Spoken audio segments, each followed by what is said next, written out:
And we are live, ladies and gentlemen. Welcome to the first full-on official Wrestle Purist WWE Monday Night Raw review.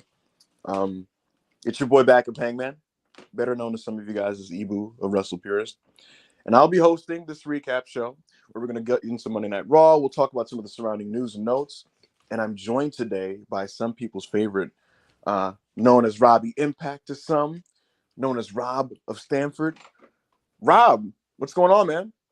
I'm doing all right. You know, I've been waiting for a hot minute. You know, we've been talking about doing these Raw reviews for a hot minute, but we never could figure out a time frame. But now we have a set time frame. We have a set day that we're doing these. And you know, I'm very excited to talk about last night's episode. I didn't think it was the best episode, but you know, we'll get into it when we can. So Absolutely. How could we do a Raw review without Stanford's strongest soldier? You know, so you had to be on board. You had to be on board, and so I'm happy to kind of get into that with you today. Rob, how's the territory doing in Orlando, man? Oh, the territory in Orlando is doing great. You know, we just signed a $37 million deal.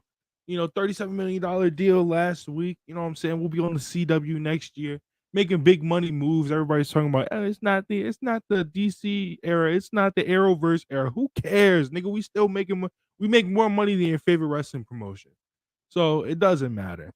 Is that true? Is it actually true, Rob? Yeah. Yeah, really. Okay.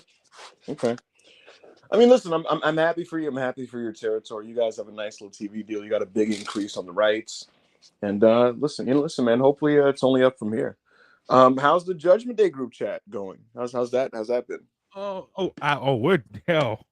Brother. Let me. I seen the pictures from the party last night. I can't talk about some of them, but yo, we're going up. We just added JD to the group. He is a great performer. I mean, it looks like we just added Drew McIntyre. He's requested not to join the group chat. I don't know why, but we're working on that. So JD wasn't in the group chat. Not before last night. No. Mm-hmm. And now he's officially in it. Yes. Okay. Is this a Twitter group chat? Is this Messenger? Is this iMessage? It's on Twitter right now, but you know, eventually we can get the iMessage. So, how did you get in this Judgment Day group chat? Is my bigger question, actually. I've been since day one, brother. Since we kicked out Edge, you know, we had to get him out of there. You know, of course, not everybody could be in the major leagues. So, you know, of course, he's not here. He's no longer with us. So, are you saying Edge is no longer in the major leagues? No, it's not what I said. But it's what you implied, Rob. I don't know. No. Nevertheless, folks, this is the Wrestle Purist Raw review, guys. If you haven't already, please like the video. Send super chats, and we would answer any question you'd like. Honestly, you guys can send super chats about whatever you want. It doesn't have to just be about the Raw, but it can be whatever you guys would like. We are covering Raw. That is the centerpiece of the show, though. But we're going to hang out with you guys for a little bit, for maybe an hour or so, and answer questions and all that type of stuff. It's always a community thing here at the Wrestle Purist channel. Like the video, comment, subscribe, all that good stuff. Send super chats. And, you know, with that out of the way, let's get into some of them, because we have a couple built up because we were kind of late. We were kind of late today, unfortunately. I'm blaming Rob. We are the Lauryn Hill of professional wrestling podcasts. We are incapable. We are physically incapable of being punctual to these things. I was literally here. It's Rob's fault. He was late. He was really late. It's not like I just woke up 20 minutes ago. What the fuck? And this nigga was in the Wrestle Purist group chat at 1:29. Listen, I took a nap. You know, sometimes you gotta take a fucking nap. But yeah, I took a nap, overslept. But nah, we're here. I apologize, guys, for the lateness. We try to be a little bit more on time for these things. I'm gonna put up this stuff. As you guys are just kind of filing in, just remember, just like the video. It helps pay my bills. It helps pay Rob's phone bill so he can continue to be in the Judgment Day group chat. So yeah. With that out of the way, without further ado, Rob, let's get these super chats up. All right, first one from Zayd Natty, not $2.99, $1.99. Which top matches do you want to see at WrestleMania 40? Ibo, I'll let you start first. Um, I just want good wrestlers on the card, bro. Like, to be completely honest with you, I want the wrestlers that are good at wrestling matches to be in matches that are well built up and on the show. So obviously, I want Gable on this show. I want Gunther and Champa and like Yeah. guys like that. I'm not really worried about the Cody Rhodeses of the world or Sami Zayn or Kevin Owens because they're always going to be taken care of. Hopefully, they're in good matches that I want to see. Cody versus Roman is what I want to watch the most because it's the match that matters the most in the industry. Yeah. It's gonna happen. It'll be the main event in Philly, and hopefully Cody wins. Because if he doesn't, that's fucking insanity. So Yeah. that's obviously at the That top would of be the list. crazy. In a perfect world, Gunther would be facing Brock, but right now, seeing as he still has not dropped his Intercontinental Championship, I'm struggling to figure out when he could do that and then like be slotted into something else. So I'm kind of unsure what happens there. I know some people want him to face Seth Rollins and beat him for his championship. That could happen. I could see that for sure. So I wouldn't be mad at that. Beyond that, I mean, I don't nothing. Oh, actually, no, I know. Becky Lynch versus Rhea Ripley should be on this show. It feels like they're very deliberately keeping them apart. They're very deliberately separating Rhea and Becky because they're obviously trying to hold that match off. They know that's the biggest match that they could put on the Raw Women's division. Yeah. And I get that. I totally get that. And so instead of blowing that off in November, they're clearly holding off for that. So might as well do it at Mania. I'd honestly main event night one with those two because I think they're big enough stars to do so.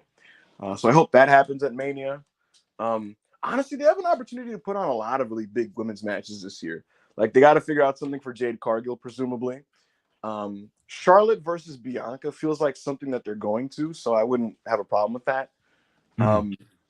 I can't lie to you, Rob. I think it'd be pretty interesting to do Bayley versus Io Sky on the show. I think if they kick out Bayley and they move her to being a sympathy babyface, that might be the right role for her at this stage in her career because she's a veteran, and at this point, people respect what Bayley's contributed to American women's wrestling, and so like she's not getting real heel heat, and she's also like slightly past her prime, which I think is the perfect time to kind of move somebody into like that legacy veteran role.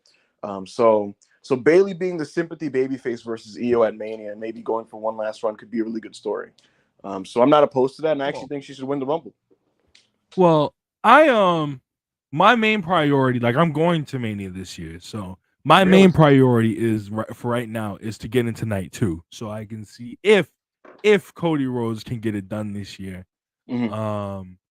I don't know, me personally, because I'm a freak. I kind of want Roman to pull a Hogan Bash at the Beach 2000, where they That'd have be a really plan bad. set in place, and then Roman pulls up and is like, "That's not gonna work for me, brother."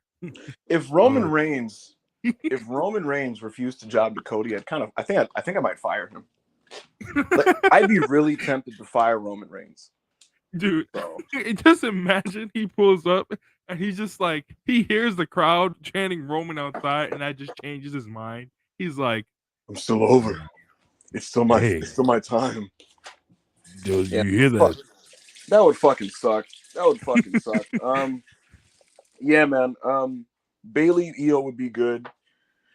Honestly, by that point, you could have what are they, the Kabuki Warriors? They could be the women's tag champs at that point. Maybe we can finally have a good women's tag title match at Mania and a good women's tag title program. So maybe them holding the belts against two other women's wrestlers that are good would be nice. So if they find something for them to do, that'd be good. I think that'd be a good role for them at Mania. Asuka and Kyrie defending the women's tag titles. What else do I want to see particularly? If they could get a lot of the work rate guys in some type of form or fashion, that'd be nice. Remember last year they did the 4-way tag match? Oh my god, that 4-way tag! I legit almost like I think I gave it like 4.25. It was It so was great, and the thing is, it was the perfect addition of the card. I remember people were like, "Oh my god, why is this on?" But like, I was like, "This is perfect." It's like a work rate tag showcase. You're main eventing night one with a tag title match, so why not start the show showcasing the rest of the division and basically almost flex to people like, "Nah, our tag division's great now." correct me So if I'm wrong. Didn't like Ricochet do a double moonsault to the outside or some shit? he did a springboard shooting star press to the outside. And yeah, it was just a great showcase, man. The Viking Raiders were doing moonsaults and shit. Ricochet's flipping all over the place. Street Profits were doing their thing. Chad Gable did a fucking chaos theory suplex to Braun Strowman. Braun Strowman did a diving headbutt I in that match. think that's another thing too. I think Chad Gable might be getting into single stuff because Yeah, Tozawa said last night he wants the tag titles. So is that what he said? yeah, before he started dancing, he was like, "I want to be tag team champion." Really? I didn't even catch that. You sure? Yeah, I'm not he complaining. Look, Tozawa Otis, I'm not complaining. I'm a big fan of both of those guys. So yeah, let's do it. Let's do it. Um, Gable looks like he's going to be fighting Nakamura next week, and we'll get into that later on Raw. But yeah, give me a work rate match where all the fucking high flying, exciting wrestlers are on there. Dragon Lee, how do you not put him at your WrestleMania card? How do you not put DIY and these other dudes? So yeah, man, I'm with it. Thank you, Zayd. um, I don't know how to pronounce his name. Karan Karan, Merchandani. yeah, 100 with rupees. Thank you, Karan. 100 rupees. That opening with all the four baby faces coming out and getting big reactions felt surreal. Felt first time WWE feels like a babyface company in a while. You know, I said this before. Like I like a lot because Ebu knows I've been watching a lot of Raw '03 Raw, like with opening promos, and so Yeah, I like you're a sick fuck. Like, no because it's why are good, you watching like Reign of Terror? There's brother, no hope on the horizon. Triple H brother, Raw. I don't brother, like. You're a sick fuck. brother. Steve Austin and Goldberg ended my show drinking beer. Yeah, It was but 20 minutes. Steve can't. Rob, he couldn't do anything. You know what I mean? He couldn't even take bumps. Well, drinking I beer just, over taking bumps. I can't. But I just, I couldn't imagine that, man. Like I was watching at the time, but I was mainly watching SmackDown as a kid, and I just Triple H opening the show talking for 20 fucking minutes and no babyface being credible to challenge him, and Steve Austin being a fucking authority figure. no, That is brother, no, brother. We got Kevin Nash. like, yeah, like what the fuck? No, bro. Hey, Kevin Nash. Yo, that Kevin Nash and Triple H brawl I posted the other day was beast. That show sucked, man. 2003 Raw was horrible. And it's like the opposite of what it is now, which is when you're in babyface territory, that can carry you through a lot of shit. Right. Because when you can open and close shows with big pops and over good guys running out to fight the bad guys, that's a cheat code. One of the best openings to Monday Night Raw ever is I think it was after CM Punk won the WWE title, and he was standing there and he brought out Brian, and then he brought out Zach, and then I think he brought out Air Boom, and it was all the babyface champions just standing there and just soaking all that, like in the crowd just going, "You deserve it," and shit. It was great. I don't That's what it felt understand like. why wrestling companies think like we should build shows and companies around heel, like being a heel territory.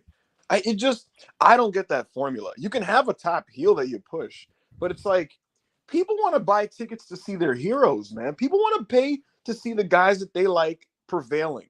And Rob, remember when they came out of the pandemic in 2021?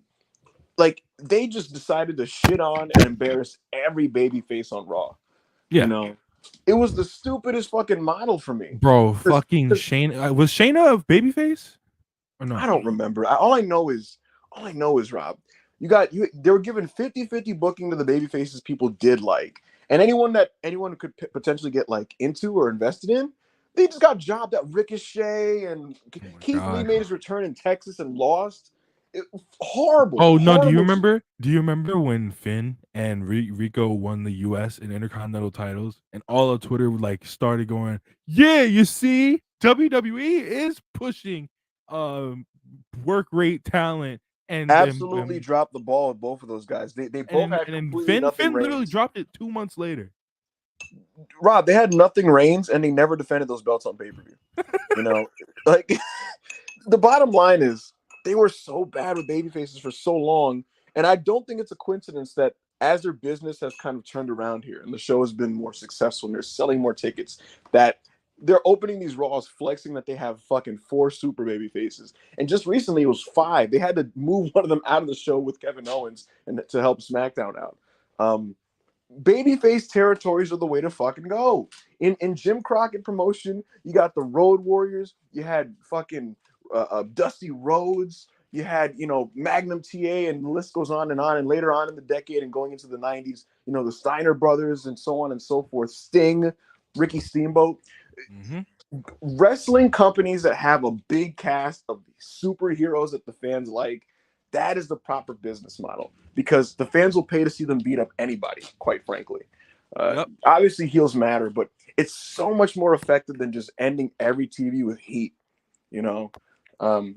So that's the thing. That's the thing there. Thank you for the That's super like chat. when they were doing the trios earlier this year with like Judgment Day versus Cody. It was like 3 weeks in a row. You send the crowd home happy. It's like you can do every week. You can switch the dynamic.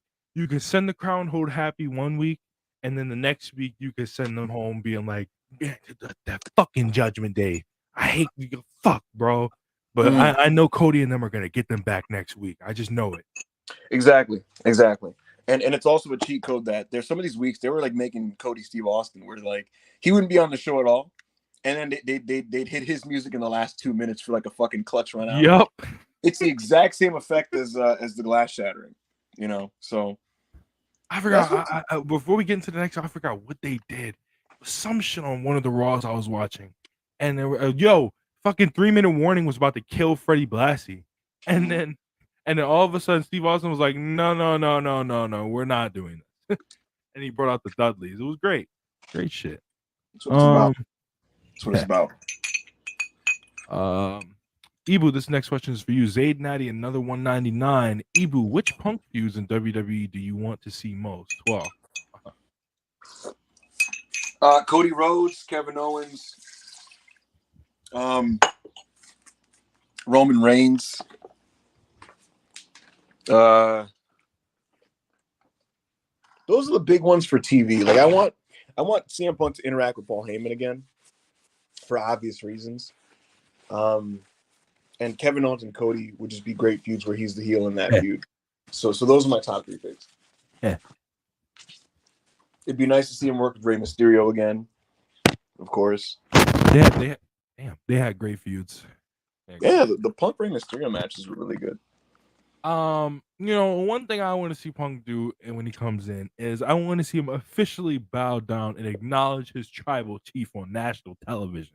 That's what I'm with. That's what I can't wait to see. That's never happening. It is. It is though. It's never happening.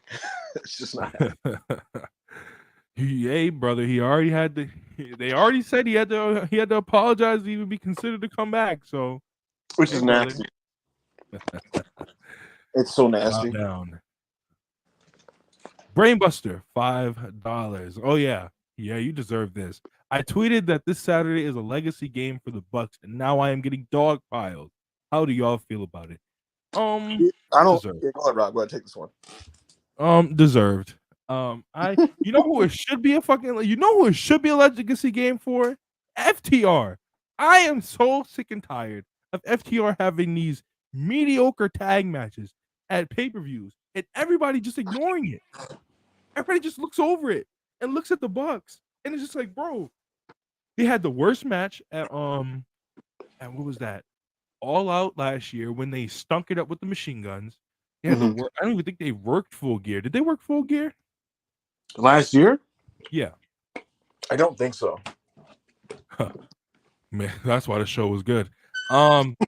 They I don't even remember if they worked Revolution. No, they didn't work Revolution because they were hurt. They stunk it up at Double or Nothing. They stunk it up at I don't think they worked Forbidden Door. They stunk it up at All Out. No, they didn't stink it up because the Young Bucks were involved. Goes to show you something. This is agenda talking. I will say, Rob, FTR does not have an explosive pay-per-view catalog. And for whatever reason, there's a big drop-off between their TV matches and their pay-per-view matches. Maybe they're just really good at the TV format. I don't know what it is, to be honest with you, but I don't like a lot of FTR pay-per-view matches. They had a match against the Aussie Open match at WrestleDream. It never connected for me. It didn't click. It was nowhere near as good as the. And if it doesn't connect for Ibu, because Ibu loves FTR. I'm the FTR guy. But like their Royal Quest match that they had with Aussie Open was amazing. And I wasn't expecting it to be on that level because Aussie Open isn't over in AEW. Yeah, But god damn, like they just kind of did stuff for like 20 minutes and it just kind of came and went. Very unmemorable. Their Wembley match against the Bucks, easily their weakest Young Bucks match. I will Uh, say though, the Wrestle Dream match, I'll give them this. It was a little unfair to them because where did they go? They went immediately after that trios with Osprey and them, right? yes, yes, the trios match that had Kenny Omega and Osprey and Yeah. Ibushi and Chris Jericho and all those guys. Takeshita Okay. was in the match, I believe. I think Sammy was in it too. Um, yeah, it was the Omega guys versus Callis family, and they just kind of followed up, and the crowd didn't care. You know, Yeah. uh, listen, I don't think it's a legacy game for anybody involved. To be honest with you, all these teams are stamped. You know that's a very hyperbolic sports hot take TV way to kind of look at this. With that said, this Young Buck situation is undeniably very weird. Whose fault is it for the weirdness? We don't. None of us know 100%. To be honest with you, and all I know is the person that books AEW is Tony Khan, and he's the final say. So why this is the way it is right now, and we're not getting the expected FCR Bucks match, I don't know, and it's kind of unfortunate. But this idea that the Bucks are having a legacy game against Kenny Omega and Chris Jericho is kind of over the top to me. Because to me, now would I like them to have a great performance? Are they overdue an excellent performance? Yeah. Um, Yeah. if this match is just fine, like I don't think it changes anything about how I feel about this overall direction. To be honest with you, but I do hope it's going to be great. And look, the previous Kenny Omega and insert partner versus Young Buck matches have all been great. So I expect the same here. I think people are going to be And into it, Jericho hasn't had the best performances as of late, but like when he's on pay per view, he has good performances. So except the Adam Cole match. that that that shit was terrible. that never happened. That shit was horrific, right? That never What happened. the fuck was that? That never happened. That was a bad day for the Jericho fans, because y'all love to do the whole never count out Chris thing, right? Like never count out Chris. 2022, he was showing up. That was like that he stunk it up on that night. was That's Jay. Adam's ankle was hurt, bro. No, it fucking wasn't. That match was Um, so bad that coming out of it, it was like, are either of these guys even good? So Adam Cole's legacy was starting to get on the line coming out of that thing. yeah, he had Um, that MJF match, and everybody's like, "All right, never mind." yeah, that TV match was good.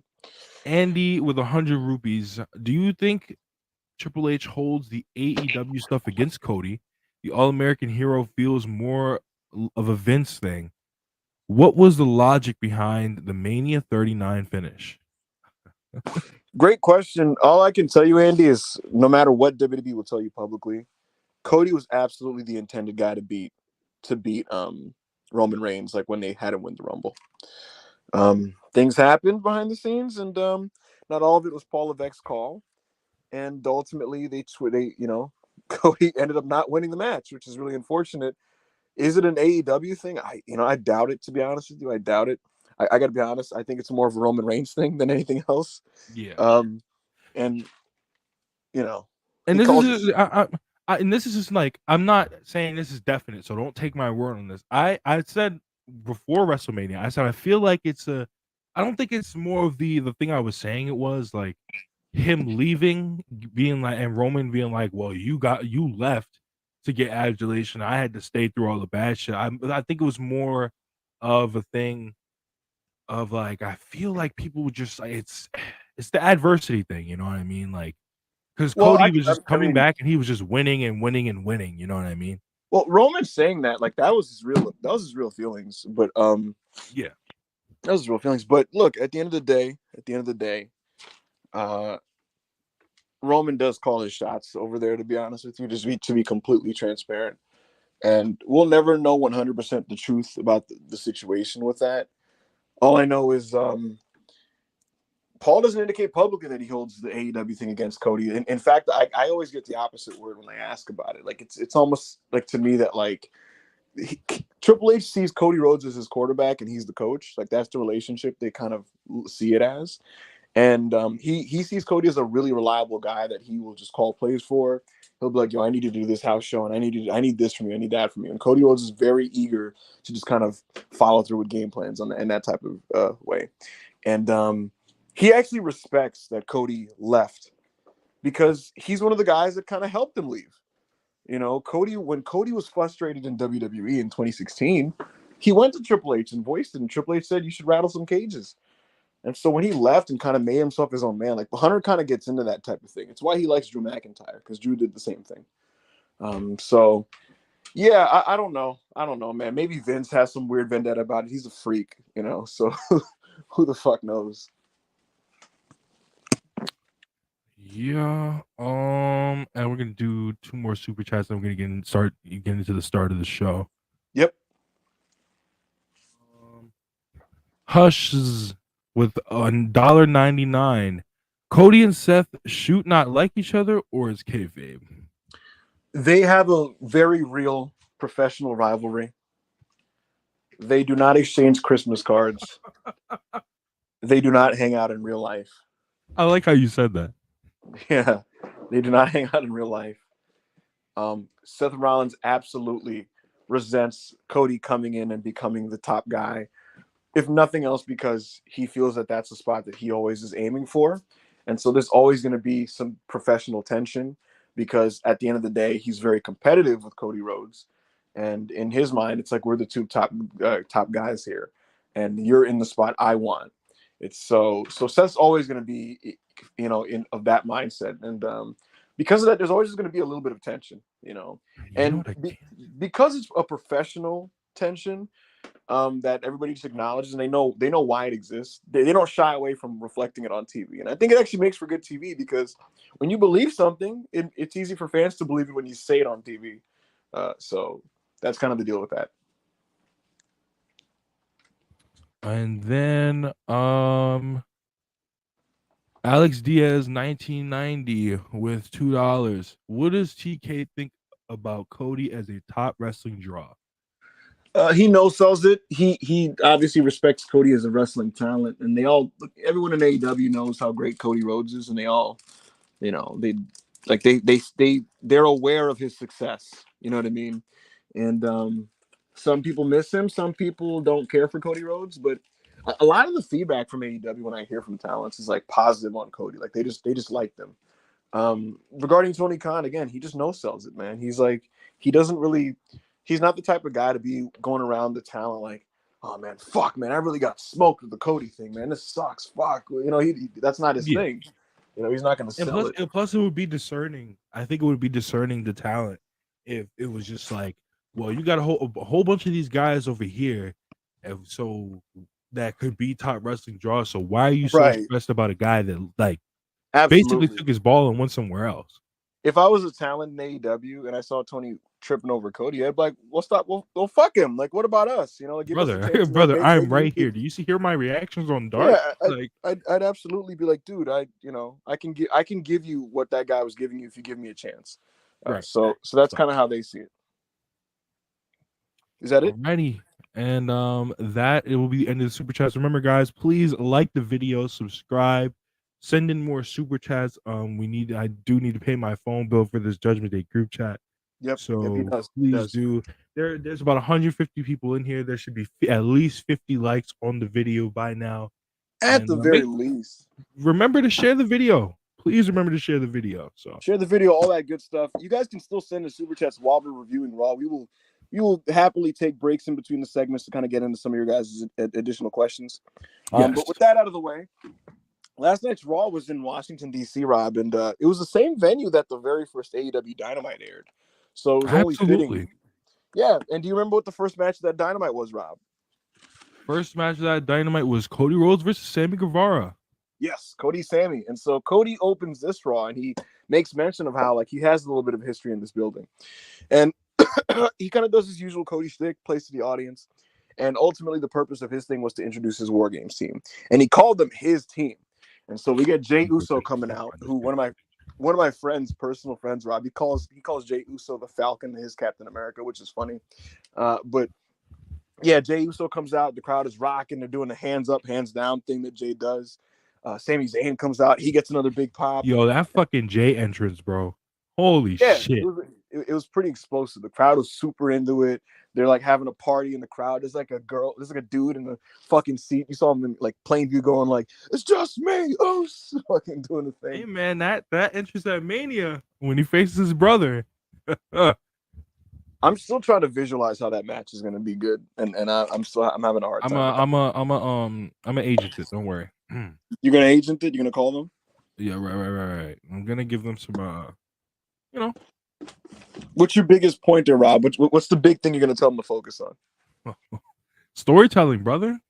Oh You gotta fuck, tell the story, that's but gonna don't do fucking none of suck. that. Don't do none of that. That Nikki Bella, Brie Bella, you should have died in the womb bullshit. Don't do that. I was gonna say, Rob, you're talking about storytelling. Like that sounds to me like a lot of standing and staring and talking and faces and Oh yeah.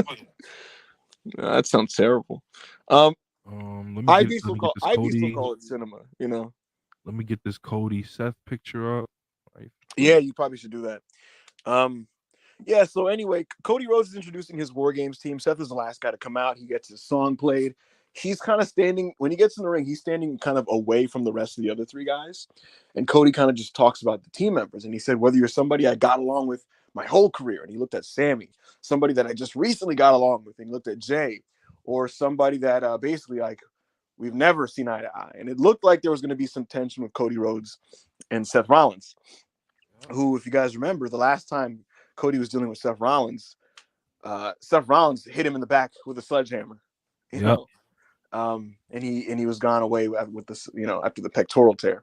But yeah, it looked like there was gonna be some tension. Judgment Day come out, they kind of come in for their turn in this promo train. They're all on the apron, right?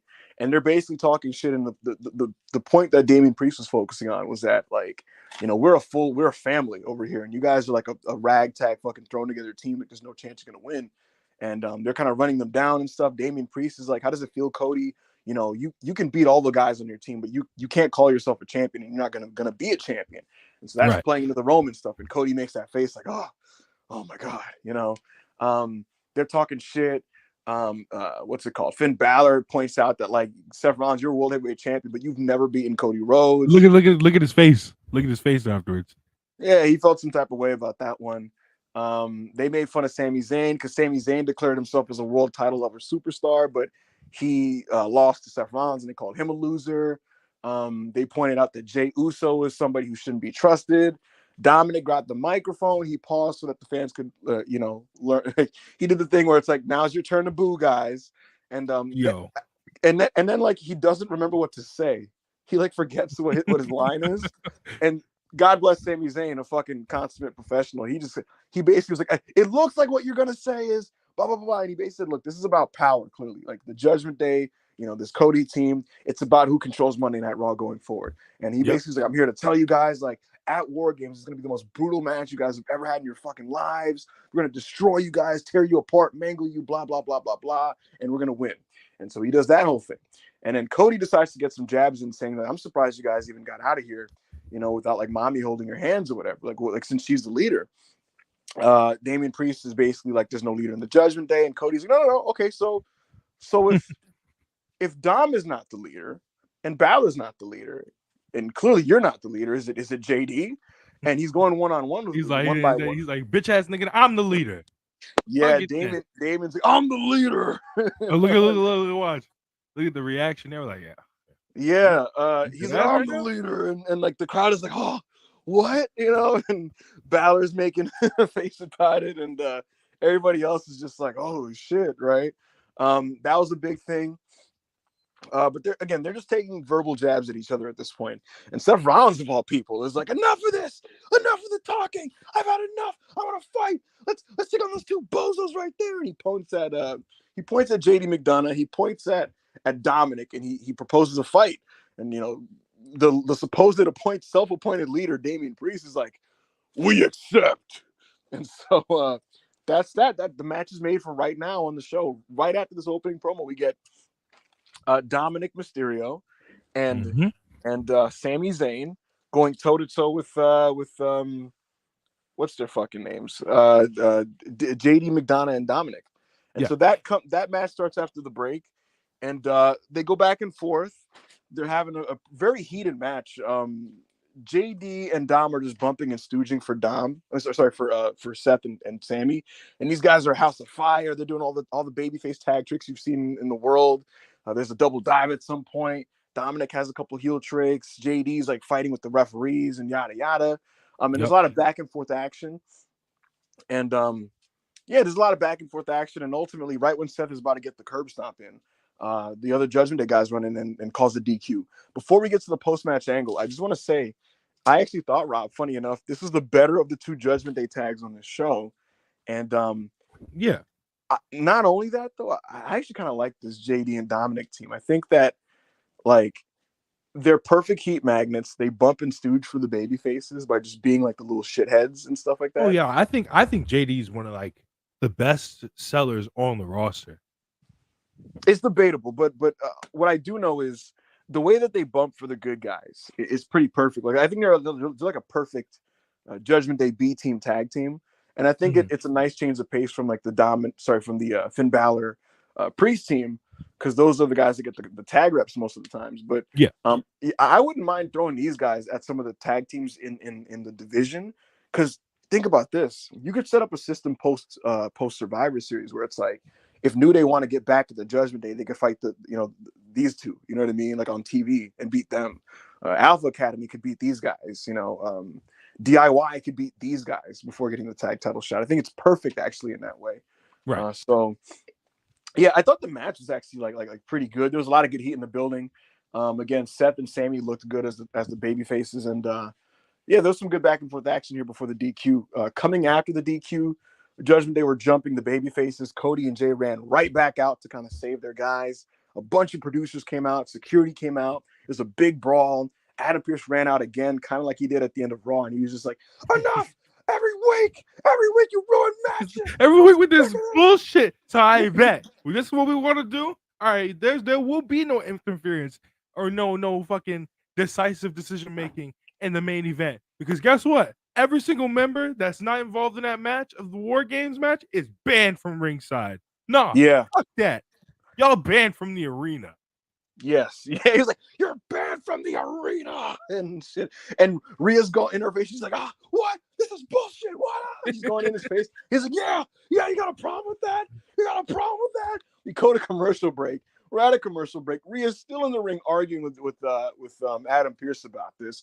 And she's like, you can't do that. He's like, I just did. And he went like, he was like, listen, miss, you don't run Monday Night Raw.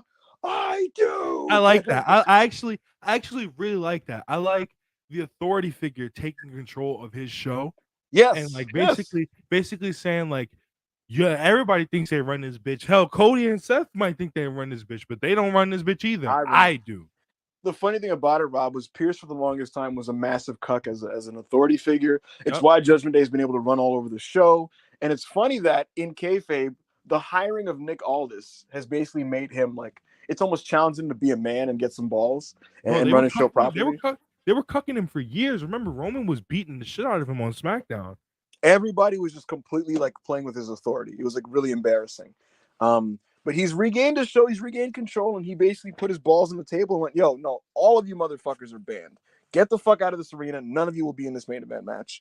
And yeah, that's kind of what happened there. So what's it called? They were banned from the match. Rhea Ripley was about to say something else, and then before we get to the Zoe Stark portion, I just want to say that the first 35 minutes or so of Raw was essentially dedicated to selling you on this War Games main event. That's why there's a lot of chaos. There's a lot of brawling and big entrances and fighting and all that type of and disorder. And I actually thought that I thought the start of the show was very strong in that respect, because it's like they're just trying to sell you on what this environment's going to be like. It's basically this is the culmination of what's been going on Raw for like 3 months. Every week it's Judgment Day tags. Every week it's Cody and his guys running out and fighting these dudes. And early on, like a lot of fans are like, man, where's this going every week? Blah blah blah. But at least we know now that this is the destination. It's all coming to a head. Double cage, 4-on-4 in theory, and we're finally going to see the end of this thing. We'll basically, the battle for supremacy ends here, and in that sense, I thought they did a good job plugging the main event essentially and selling on it. In all honesty, I think it like especially this year, I think it's doing a lot better of a job building up to War Games instead of last year because I feel like, especially since the Triple H regime came in like so soon, I feel like last year the build was kind of rushed, and I feel like they didn't get enough time to like really establish like now every commercial you see they're establishing the War Games rules, how it works, and I feel Bro, like last year they didn't get enough time to establish it. bro, they play War Pigs in between every fucking commercial and shit. Like, you Yep. know, I was they, watching, bro. I was watching the show this morning to take notes, and I'm watching it, and I seen at least 3 times in the span of 30 minutes, Michael Cole explaining the rules of the War Games match and how it works.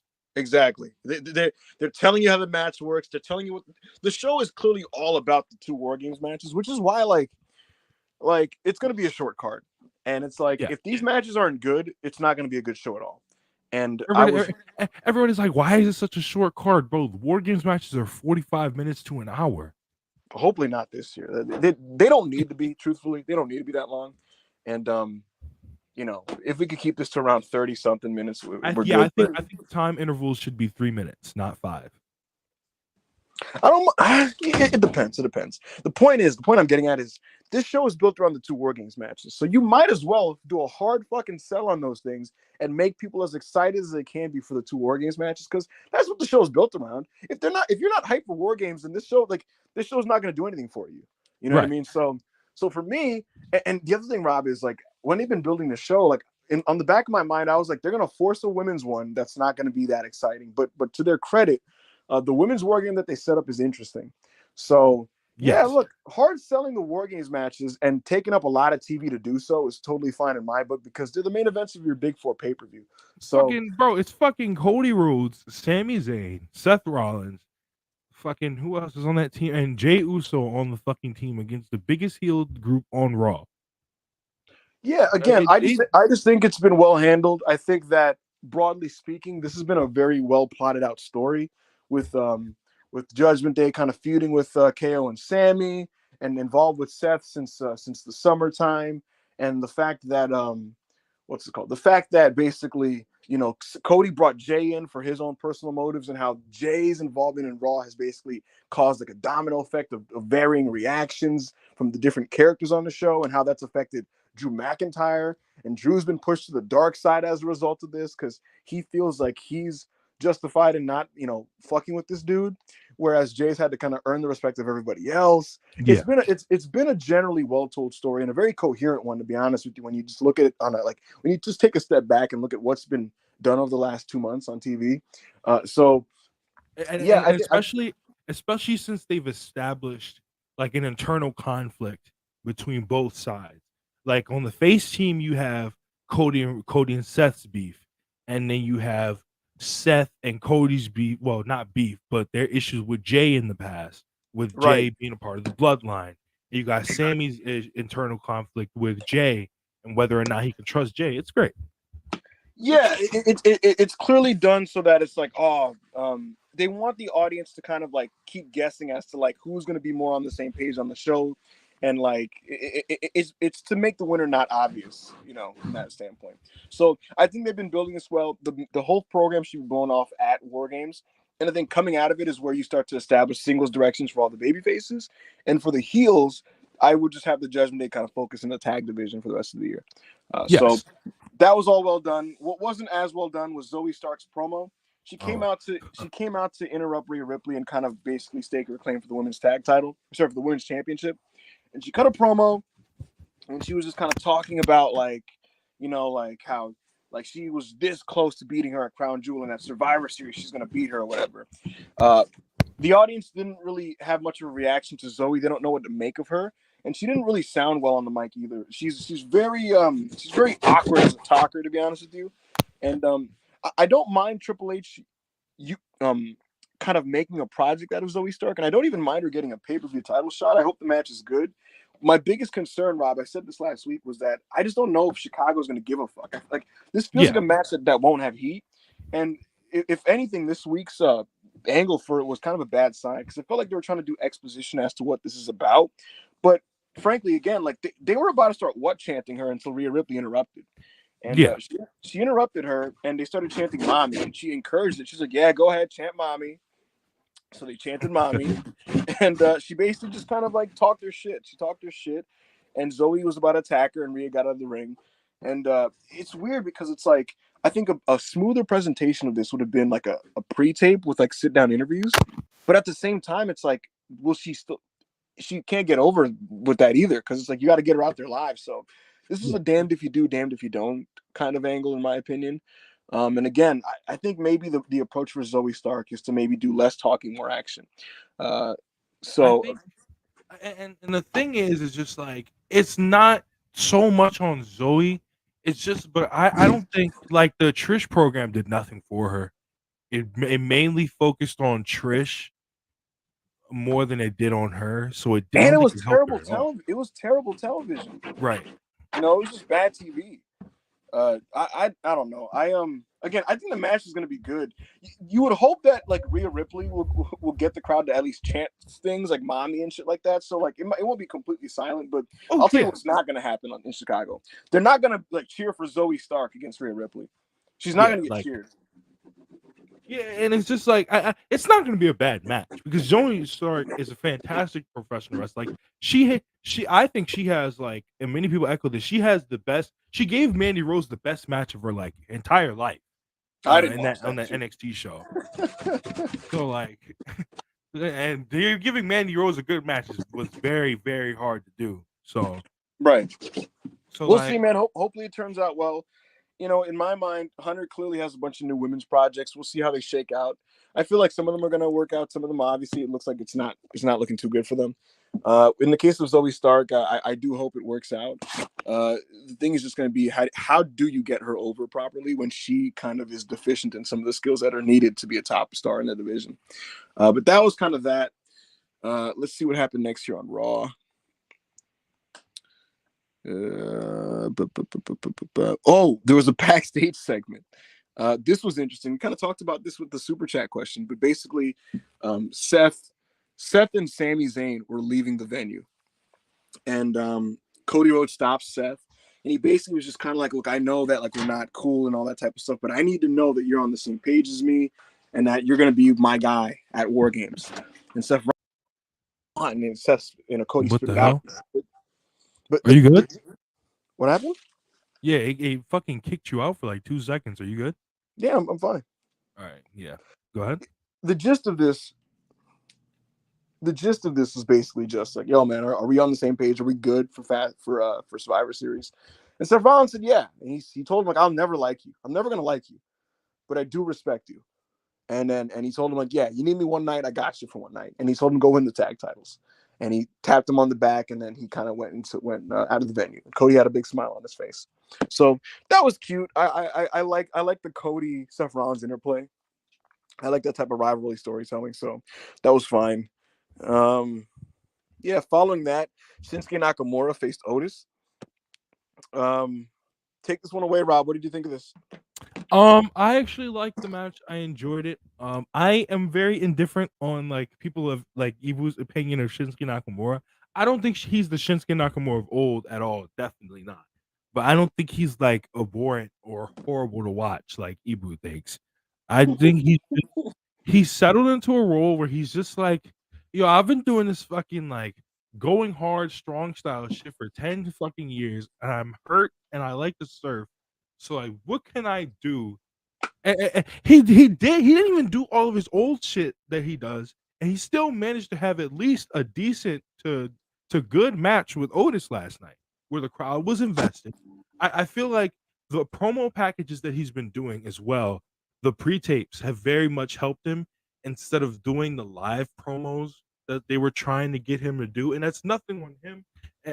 But I just think it's also because WWE fans are like they are very like indifferent to foreign wrestlers trying to like cut live promos, and so they'll just act like they don't understand what he's saying. Very what he's saying, and just what the whole time.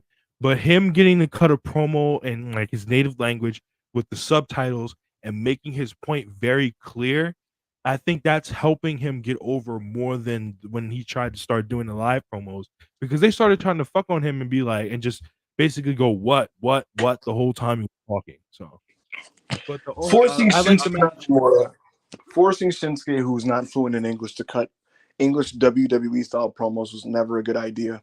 Yes. So having him do pre-taped subtitled promos is obviously an upgrade. This match was fine. I thought Otis looked really good in it, and he continues to just be a nice thing on these shows. You know, he has these 8 minute, he has these 7 minute matches where he pops the crowd and he kind of shows his stuff. I'm a big fan of Otis. Shinsuke Nakamura pinned him here, and then it looked like they were setting up him and Chad Gable. I'm curious. But he didn't. No. He didn't just pin him. They actually did tried like to make Otis look strong, because remember it took 3 Kinshasas to beat him. So at least they didn't just pin him flat out. Yeah, no, it I think did they're take building 3 to something. Kinshasas. Yeah, so we'll see. I'm curious what they're cooking with this Alpha Academy thing overall, because Chad Gable looks like is the final boss here. And is he just going to run through him as well, or like is Gable going to be the guy to finally stop him? And if so, does that mean that he's then going to move on to Gunther after this? I'm curious. And then even beyond that, who the fuck is Shinsuke talking about? Because he's been teasing this guy that he's waiting for, and then they've been teasing and teasing and teasing. And it's like it's starting to feel like Alistair in the fucking closet, to asking people to knock on his door. Pick a fight with me. Yeah, and like at some point it was like, what are you even talking about anymore?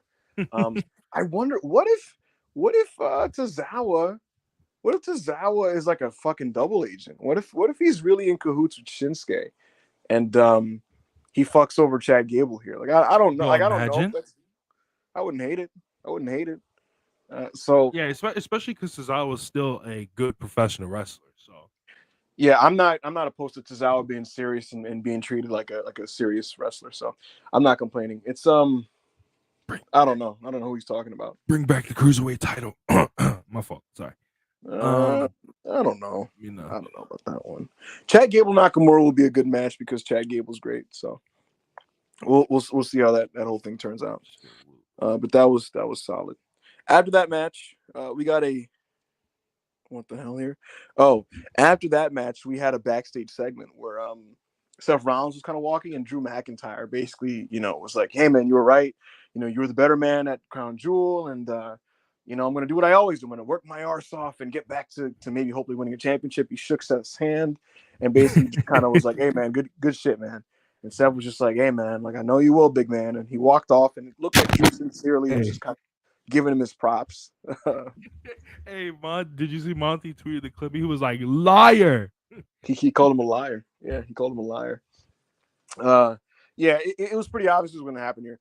Like, it was very telegraphed that, like, when Adam Pearce banned the members of the War Games match from being in the match, from being in the main event, right? It was very clear that Drew McIntyre is going to be the decisive, game-changing figure that changes the result there. So, yeah, he did the thing here with Seth Rollins, and it was like an obvious red herring. So they had that. Miz had a backstage interview. Before that, sorry. There was a Tegan Knox video package. Basically, once again, reminding fans who she is, how she was this NXT prospect who was in the Mae Young Classic. She tore her ACL. She had multiple knee injuries in NXT, but she kept persevering. And the idea was basically like, even with all the big setbacks, I'm still in WWE. I still fight through it and all that type of stuff. And so admirable that they at least tried to inform people who she is, and this is why you should care for her. But ultimately, people still did not care for her. She went out there and had a match with Piper Niven. The match was just a match, and the crowd just didn't react. Natalya was by Tegan's side, and she was urging the crowd to chant Tegan. And every time she did it, like they would chant for like 5 seconds and stop. So it was pretty sad to watch, to be honest with you. Yeah. But she got the win, so good for her. The fans just didn't care, and it just kind of came and went. I feel like it's very unfortunate, like the situation with Tegan and what's been going on, because it's just like, because she was over when she first came from. I remember it was her and Shotzi got called up, and they did those tag matches against Natalya and Tamina, and they were pretty over when they were win the tag matches, and then she got released, and then people forgot about her for like a year and a half, 2 years, and then she randomly got brought back. And I feel bad. It's like with her and Piper, I feel bad for both of them, because it's just like they haven't been built up and their matches are over. But it's not like they're not doing the right things to get over. It's just that nobody cares because they haven't been presented correctly. Yeah, it's tough. at the end of the day, the WWE audience expects a certain thing, and they're just not established. They're not properly established, and you can run as many packages as you want about like who this is who they are, but at the end of the day, it's like in an hour or two of Raw when you trot out a Tegan Nox Piper Niven match at the stage of the game. It's just like, well, why should I react to this? And so they just Right. didn't. They just didn't. It was a tough crowd, and they didn't care. But yeah, following that, there was a backstage Miz interview, and they were just kind of asking him because he had to face Ivar on this show. There was a big Yes. discrepancy the previous week with the botched finish from the four-way number one contender match, and Ivar comes out and calls him a joke, and Bronson Reed came out and basically says that like you guys are lucky that like I'm not the contender or whatever the fuck, and um, generally the idea of this was just to establish some tension with Bronson Reed and Ivar, and the reason they did that was because of the finish they did later where Bronson Reed essentially fucked over Ivar in order to justify Miz being able to pin him. And so that's obviously going to set Yes. up a big boys match with Ivar and Bronson Reed, which, to be honest, could be pretty fun because they have a It'll be pretty well, good. I've turned around on Bronson Reed since the Gunther he's match.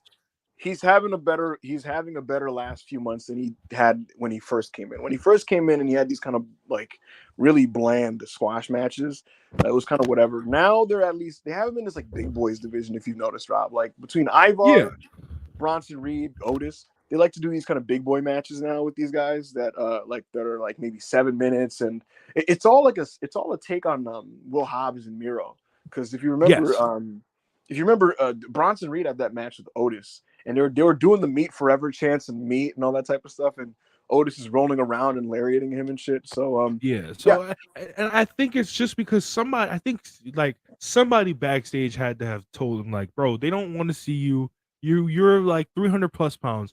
They don't want to see you doing wrist locks and headlocks, bro. They want to no, see you doing lariats and moonsaults, and because a guy absolutely your size should not be able to do a moonsault, and so you no. doing a moonsault could really get them into you. Absolutely. That's the deal there. It's like you should be showcasing the fact that these guys are athletically able to do that at that size. Like that's what's going to get you over. It's why, if you notice, the most over thing Bronson Reed does is a tsunami because you're seeing a Yep. fucking 300. You're seeing a super heavyweight come off the top rope. Ivar does a moonsault and the crowd pops every single time, and he's earned the spot that Yep. he's in because he's had a lot of really good TV matches with Kofi Kingston. So yeah, I think him and Bronson is going to be pretty fun, to be honest with you. Frankly, I wouldn't mind putting that one at Survivor Series as like an 8 minute like just big boy bomb fest that kind of breaks up the some of the like vibe of the card. I don't know if they're gonna do that. They might just put it on TV. It's not booked for Raw next week, so as of yet, we will see if they add it late in the week. But that's kind of the deal with that. Miz had the backstage interview. After this, we had a match with Ludwig Kaiser and Tommaso Ciampa. And as Joe would say, this was for the sickos because this was an hour two Raw match with lukewarm heat between two very good workers where even though they're set up to just have a mid-card wrestling match, they treated this shit like it was way more deep than it was. And for those that didn't watch this, Ciampa's slapping him in the face and he's laying his elbows in like he's in fucking Korakuen Hall. And Kaiser's elbowing him back, and like he's doing the fucking Shibata PKs to his chest and shit, Yep. like full speed. And so Yeah. it's just like this like 10-minute match where they're just laying their shit in full force. The crowd is like, all right, okay, that's cool, and they're just beating the shit out of each other, and I'm like laughing. I'm like, this is I like, what's up? Oh shit! I think it's officially been reported. Hold on, really quickly. Jay Malachi has officially signed with the WWE. Who reported this? Let me see. Let me look. Hold on. Somebody said in the chat. I don't think I said. I think it's. I'm not saying it's definite. So, but that's what the chat is saying. Let me check. He I'll tell you this. I mean, that was expected. He was one of the guys to try it out for the big PC tryout a month ago. So he's somebody that Yep. frequents. PW. Hold on, really quickly. PW Insider says Jay Malachi, who has wrestled for AEW Dark, CZW, WCPW, and other promotions, is at the WWPC today. He was part of the most recent PC tryouts and is believed to have signed a deal to NXT from PW Insider. I expect him to be one of the guys in the men's breakout tournament, which is coming up soon. And Yep. good for him. Yep. He's a very young wrestler. He's athletic. He can do some cool things. He wrestled in DPW primarily, and that's where he kind of made his name. And so, yeah, he signed If him. you if you guys want a great introduction to what he can do, he has. But my favorite match of his from DPW is him versus Calvin Tankman, which is like one of the best big man little man matches in an indie I've ever seen. So go check Yep. that out. Good for him, man. Good for him. Angel But the Giant in the comments said that Tommaso definitely does wake the crowd up, like you said last week, Ibu. Yeah, man, he has this funny knack where he wrestles an hour or two of Raw in these like mid-card matches that shouldn't be more than what they are. And then he just, I'm telling you, it's pure like just effort. It's very Roderick Strong adjacent because he hits hard, he works really hard. He has the same like motor. He hits like just he works one speed. He doesn't do the whole like I'm going to work a house show pace for a TV match. And so eventually the fans just kind of have to like respect it and get into it because of just like the pace he's working with. So this is one of those matches also where like they're just hitting each other and going back and forth and trading chops and stuff to where like by the end of it, like the fans are starting to get into it. And right when this is starting to get to like another level, we got a fuck finish. Earlier in the match, Giovanni Vinci, who's been under heavy scrutiny from the Imperium guys, he was ejected ringside. And he resurfaces later on to super kick Johnny Gargano. And then he causes a distraction for Champa. And then ultimately, Ludwig Kaiser gets the roll-up pin. So pretty standard kind of boilerplate TV finish for a match that was honestly overachieving given the spot that it was in. And it was kind of like one of the gems on the show for me. Yep. Yeah, the big thing here was that Vinci finally wasn't a fuck up because he's been a fuck up on all these TVs, and it was like teasing this weird tension. And for once here, he's actually like the catalyst for a victory for Imperium. I hate this Imperium tension. I don't think it's necessary at all because I think they're all great wrestlers. I'd like to see them take over Raw following Survivor Series, quite frankly. So teasing tension is pointless for me. If this could lead to just them being a stable unit that just beats people, that'd be nice. So I don't need them to have tension. Not every stable Paul Levesque needs to have tension. You don't need to do this trope on every group you have. You can do it for half of them. You don't need to do it for all of them. But yeah, he helped them score the victory here, and that was kind of that. Talk to me, Rob. What did you think of this? I very much enjoyed the match. We're big Puro fans, so I very much enjoy the chopping back and forth and the slaps, the PKs and shit. Like I enjoy wrestling. Why I enjoy some of the wrestling, like the lucha libre and shit. I enjoy when wrestlers really like make their shit look like it hurts and make it look like it's a real contest and a real competition. That like a real fight. Because essentially what you want to make it look like is you want to make it look like a real struggle. And so when they're going back and forth and doing the chops and the PKs and shit, you can hear the crowd getting into it because they're like, "Oh shit, are they really beating the shit out of each other or not?" I will say though, the one thing that I like that almost couldn't really get me into it, I know a lot of people like enjoy the new DIY presentation. I'm not a fan of the new DIY presentation. I can't get into the colors and the shitty Def Rebel theme. I just can't get into it, bro. It's not. I was talking like to one of my friends and they say, well, maybe it's for like their kids or whatever. And it's like, who gives a fuck, bro? I don't care. Like, Is your issue what like their color scheme, their gear? Like I what? just like the colors. I think it's just the shitty theme. I can't get into the shitty theme. That's what it To is. me, it just feels like any other WWE song. I gotta be honest, Rob. I don't even compare to some of the really because Def Rebel have cooked up some of the worst theme songs I've ever heard. Oh my You know, god. and so like for me, for me, I honestly think their song is on the higher end of the spectrum of Def Rebel songs. But yeah, I would like DIY to have some more live promos coming up soon. Yes. And I honestly think it'll take a long time and they'll never get quite as over. But I think you could eventually slot them in the KO Sammy role as the top babyface tag team on the show. But Yes. it's gonna take focus. It's gonna take time. And why I have more faith in them than like a Tegan Knox or like other projects like that is Champa can talk. And so he can get himself over and he can work his way over in the match. Like that one Raw where he cut the promo on Gunther about opportunities and then had the main event. He got over in the segment because he could fucking talk. He's just intense. Yep. So like Champa, in a Raw promo live interview segment, just kind of like talking his shit, talking about how DIY is going to kick somebody's ass. Like, I think that's going to work, and they're good enough wrestlers to get the crowd into it over the course of But the match. it also goes, and like what you said about Tommaso Ciampa doing the stuff he was doing, getting over while he was doing it during the match. It's kind of why I don't like the new theme in the presentation, because in NXT, the way DIY got over, it wasn't because their theme was like this overly catchy, dumb, like obviously get us to chant DIY bullshit. It was a simple theme, and the way they got over was wrestling. They didn't have a catchy theme that every like glorious or whatever to get over. They just went out there and wrestled, and they got over through wrestling. And that's why I feel like Tommaso Ciampa got over last night, because he wrestled. So yeah. And he's good. He's good enough to get over in the ring, because some guys just aren't good enough to get over in the ring. So that's kind of the deal with that. I thought the match was solid. So following this, we had a backstage segment of the Judgment Day, and the gist of this was essentially that Rhea Ripley was just kind of like, I don't know why you called yourself the leader, but I like the idea. And they all basically were on the same page and agreed that Priest should be the leader at Judgment Day. At Survivor Series. And so Cody's the leader of his team at War Games, and Damian Priest appears to be the leader of his team.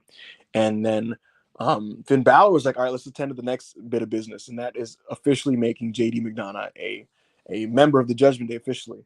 And Priest was kind of hesitant about this. He's like, I don't know about that, man. Come on, man. This guy, but Balor was like, dude, he took a fucking bullet for you earlier. And if you got hit with that, like our tag belts might have been affected tonight. And he's done so much, and so I think it's time. And Rhea Ripley was on the same page, and they were all like, yeah, man, let's let him make him a member.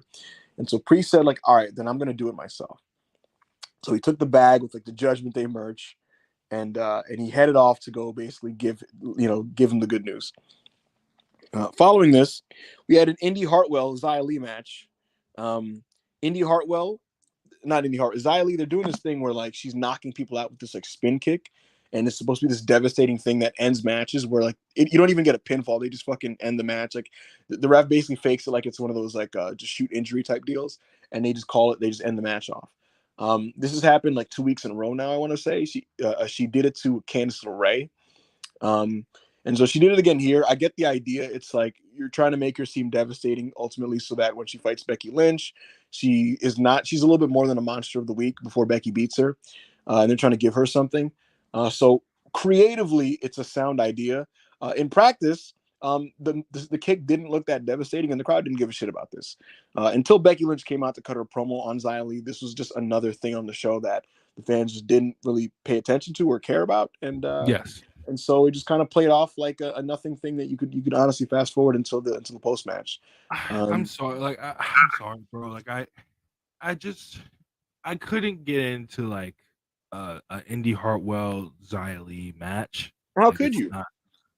I right. Like I just fucking bro. How could I? Don't, bro. It's just like it's a weird thing, Rob, because it's like post. Look, guys, for those who don't know, like post merger and TKO with Vince McMahon out of creative, right? Paul Levesque now is able to kind of get more women on the show that Vince was not allowing on the show. And in theory, that's a good thing, right? It's nice to give more women opportunities, of course, right? The thing is, he's basically letting all the ladies just kind of have a spot on the show now. And it's very much clear, like, I'm going to throw everything out there and whatever sticks. And the fact of the matter is, like, very little of the new projects are sticking. Some of them are doing okay. Some of them are staying afloat. Like Zoe Stark is kind of hanging in a little bit. Nia Jax is over, in the sense that like she gets big heel reactions, of course. Ivy Nile had a good start in the Battle Royal, things like that. But like the Indy Hartwells of the world and the Tegan Knoxes of the world and the Xia Lis of the world, it's an uphill climb for them, and none of them are particularly over. And like none of them, frankly, would be missed if they got taken off the show. But he's trying with them. And Becky's doing her best to kind of fucking that's the one thing I'll give Triple H over Vince McMahon. It's not well, I can give a lot of things to him booking wise over fucking Vince McMahon, but that's the one thing I'll give him is like he won't give up on somebody. Like Vince will try something, and if it doesn't work the first week, then he'll be like, all right, it doesn't work, and then just never try it again. But at least with Indy and Xia, he's trying.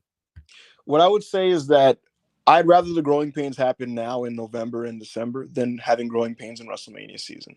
I'm not opposed to Right. just seeing what works and tinkering, and then hopefully maybe one to two of them connect, and then you give them something, coming into next year. So it's going to result in a lot of heatless matches and some ugly stuff. So you obviously, it's a learning process. You're gonna have to like continue to see what works and what doesn't with some of these ladies. They can run it again. They can run as many packages as they want for some of these people, but some people just have it, some people don't. And the people that maybe show flashes of having it, you got to then. It's up to you as the people in charge to examine that and then show more of what works for them. So let me give you an example. Ivy Nile, Rob, is like a powerhouse, right? You ideally want to put her in a position where maybe she faces a Piper Niven and can lift her or something. Like it does an impressive power feat. That'll get Right. over. Raquel's facing Nia next week. She's gonna power bomb her, and the crowd's gonna pop for that. Things Right. like that. And then does that mean that these people like care emotionally about Raquel Rodriguez? No, but at least we know now she can do some things that the fans will care about, and then you kind of work Yeah. off that. Then you start structuring matches around the things that people will get into with her, and then eventually you get these people over by doing that thing. It's what So she should have been doing instead of like running around fucking chasing fucking Charlotte and Ronda Rousey and Shayna on SmackDown. She should have been on Raw fucking power bombing fucking well, at the time she was dough dropping shit. Arion Turner in the chat said they should book a Candice Rhea no DQ match on Raw next month for fun. I'll tell you what, that's the thing. Candice LeRae, she was at her best and she was most over when she was doing extreme stuff.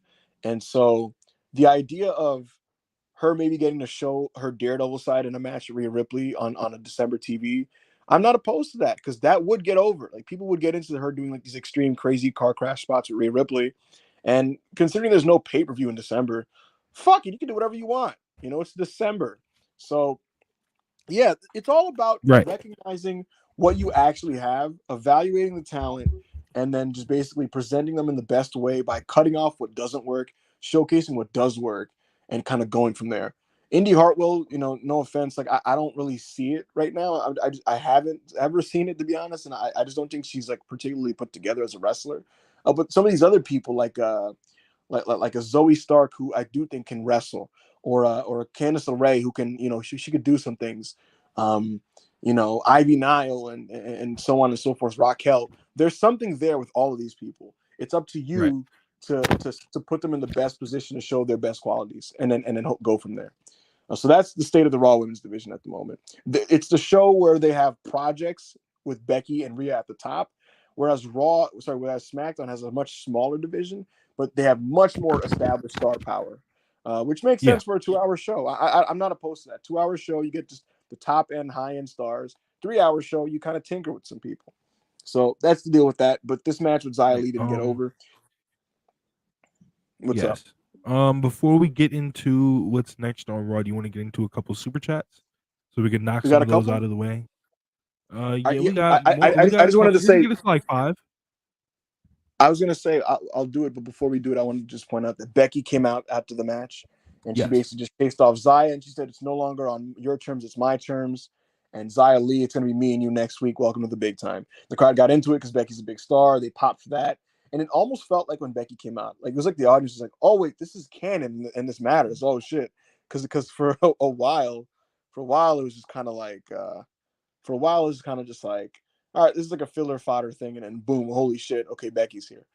Um, Yeah. so that's the deal with that. We're gonna get into some super chats as we're getting into that. We got some breaking news here that fuck, I should have reported this, bro. I've been knowing about this, but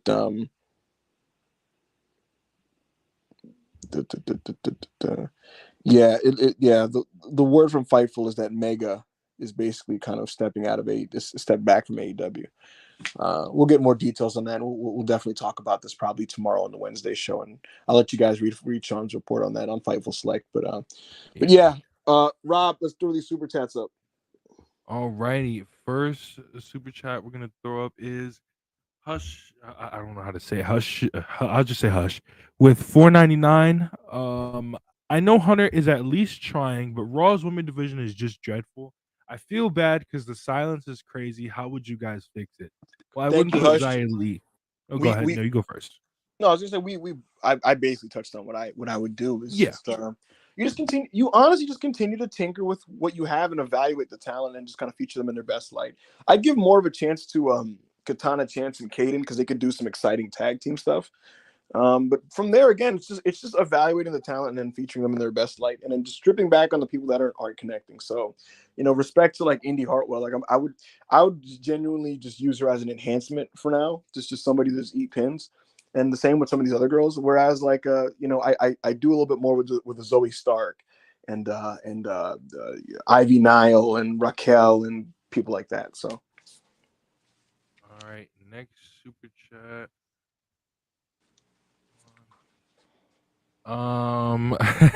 Sapito, the 199. What's a wrestling opinion you two will never agree on? probably CM Punk. CM Punk, FTR, uh, there's a couple. There's not like a lot of them, like him and AO, but because we mostly agree on a lot of things, but yeah, probably CM Punk, FTR. Mm-hmm. It's not even like I hated CM Punk. I just, after a lot of things that he's done, I just can't. I'm just like, brother, I can't do it. I was willing to give him a chance when he came back, but then he started trying to fight Ryan Nemeth, and I was like, never mind. Mm-hmm. Brogan Finley and Jay Malachi are at NXT today. Who? Brogan Finley and Jay Malachi are at NXT. You said Finley, and I almost had a panic attack. No, not David Finley. Oh, I was about to fucking flash out. A lot of people in chat are saying Punk back would be funny. Would definitely be funny. Thank you, Sapito, for the super chat. Will Chisholm, $5. Triple H, do know people booking Shinsuke Nakamura? Will, why does this happen every time we're doing these super chats? Just like mangling English. Are you? I'm just like, I was like killing me, Will. Do you know? Wait, you try to read it. You try to read it. I'm just like, I'm trying. I don't think Nakamura versus Punk is happening at Survivor Series, Will. I will say, it felt like he was talking about Randy, but Randy's reportedly, spoiler alert for those that don't want to know, 5, 4, 3, 2. Motherfucker, spoiler alert. Big Randy Keith is coming back, nigga. Big Randy Orton is going to be, Randy Orton, spoiler alert, is going to be in War Games. So if he's going to be in War Games, then who the fuck is Shinsuke Nakamura talking about?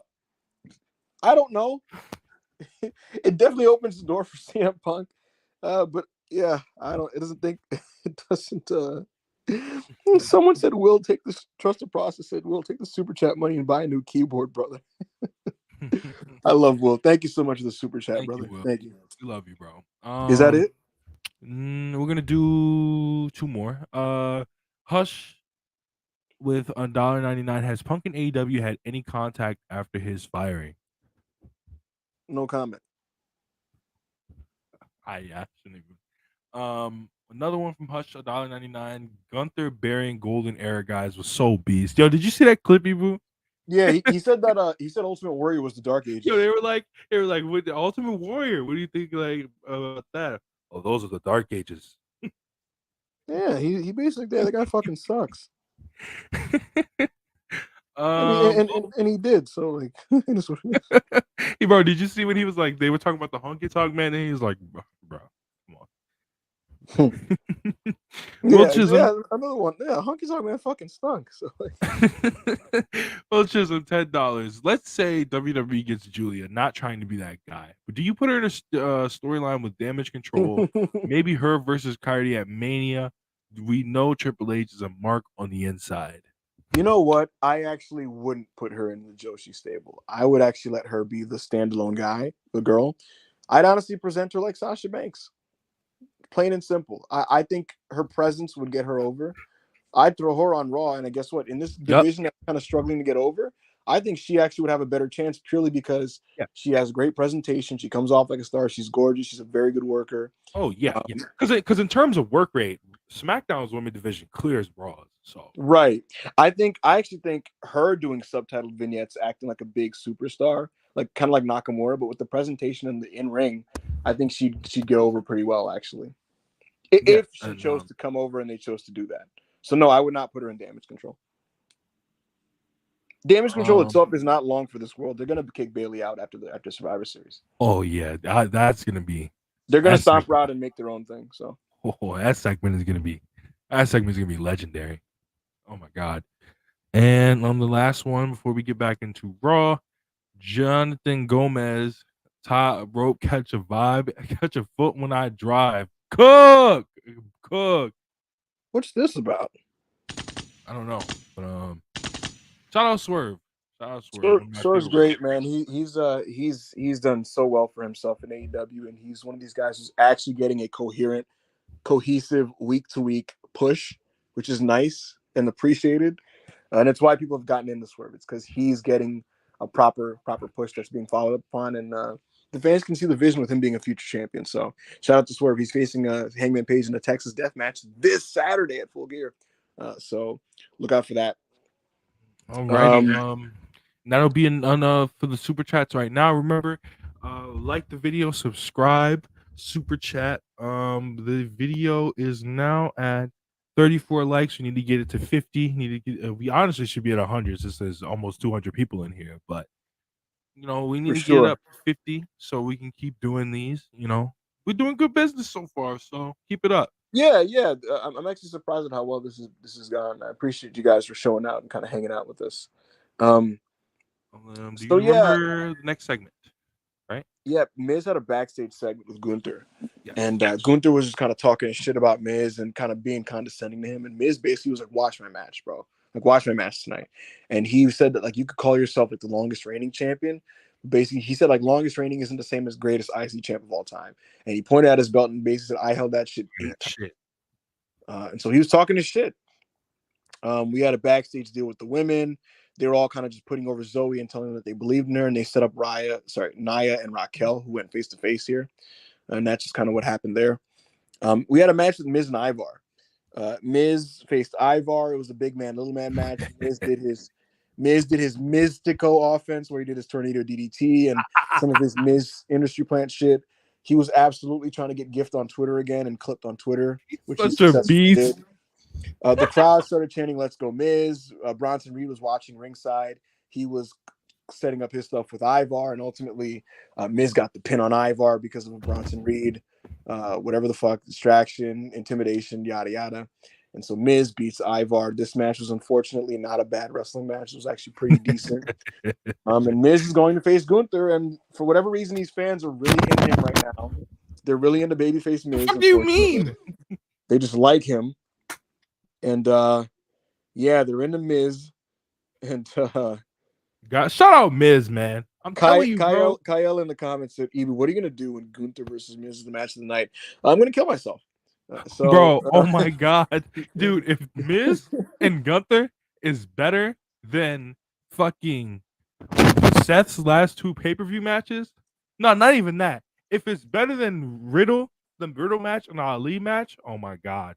I'm gonna be having some conversations. If it gets a 4.25 from Dave, yo, you might want to mute me. I'm not gonna lie.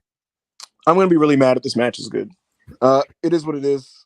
Fucking Mike Mizanin is over, and people are into this program with him and Gunther. So good for those people. We had backstage with Damian Priest and JD McDonough. He gave him a Judgment Day jacket, and so he's officially in the group. We had a backstage with Imperium and Gunther in a funny swerve. He was like, "You did a great job tonight, and I'm very impressed and proud." And Kaiser's like, "Oh, that is what I do, and I am the man, and I European elegance and all that type of shit." And Gunther is basically like, "I'm not talking to you. I'm talking to Giovanni."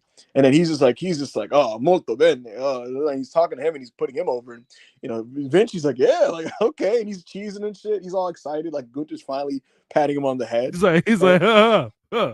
then I don't know if you have a picture of this, if you could throw it up, but and then he just kind of turns back. The guy's like, "I'm on to you though, nigga," and then they walk away, and then he runs into fucking Jinder Mahal and Indus Sher.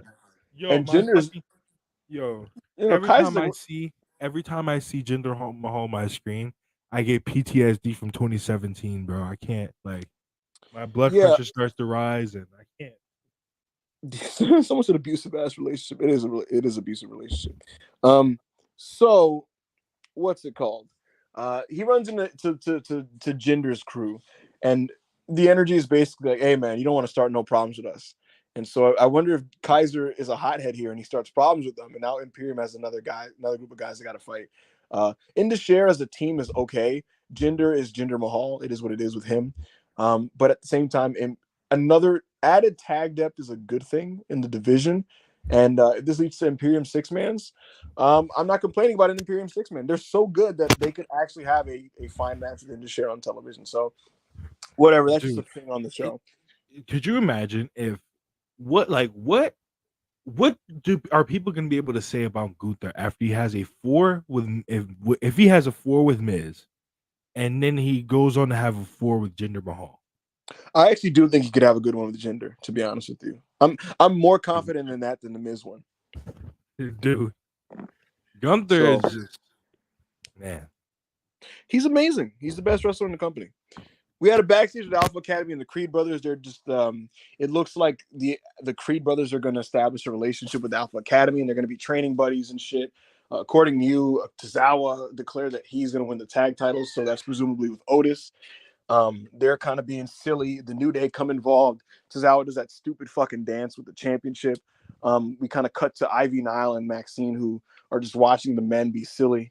And they've struck up a friendship, and they kind of walk off. And yeah, this is NXT adjacent, and I would prefer less NXT adjacent backstage skits on Raw. Yo. Respect NXT. I can't cap. Keep that shit to Tuesdays, please. Please keep that shit to Tuesdays. No. Okay. And as for Tozawa, I don't mind them doing funny things with Tozawa. I just don't find the dance funny. I don't get it. I don't understand what I'm supposed to be laughing at with the dance. Because Ibu. And because Japanese man doing funny dance on TV is hilarious, Ibu. You got to remember that. Right. That's a good point. But that was the last little skit before the main event, folks. We started the main event pretty early. This thing got a lot of time. It was the trilogy ender between Cody and Jey Uso versus Damian Priest and Finn Balor. This was for the undisputed tag titles. And Cody and Jay were trying to win their belts back. They lost it in the Raw season premiere main event about a month ago. This got a lot of time. It wasn't. I would say this is the weakest of their 3 matches because it was almost worked like a house show in the sense that like it was a lot of like heat and there was less big expansive set pieces. So they didn't go for like the big knockout explosive like pay-per-view style match like the previous 2 were. But it was still good nevertheless. The crowd was really into this like throughout the whole match because even though the crowd was dead at points for like parts of the show, the people who were over in this building were the main eventers of the show, like Cody Rhodes and Jey Uso in the Judgment Day. So Jey Uso tagged in, and he got this fucking big yeet hot tag where he's wrestling like Soul Man Rocky Johnson and Dwayne The Rock Johnson at the same time, fucking, swaying and jiving and shit and punching the guy. And he fucking rules, bro.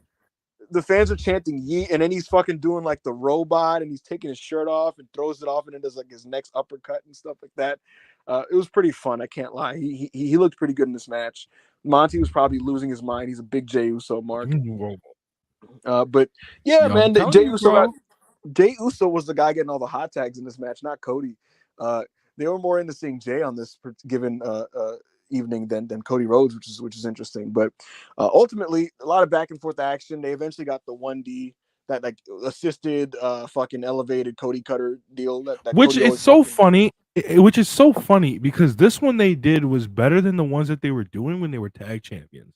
Because this one they did was flush. It hit when they were tag champions. Cody kept landing on the top of his head. Mm-hmm.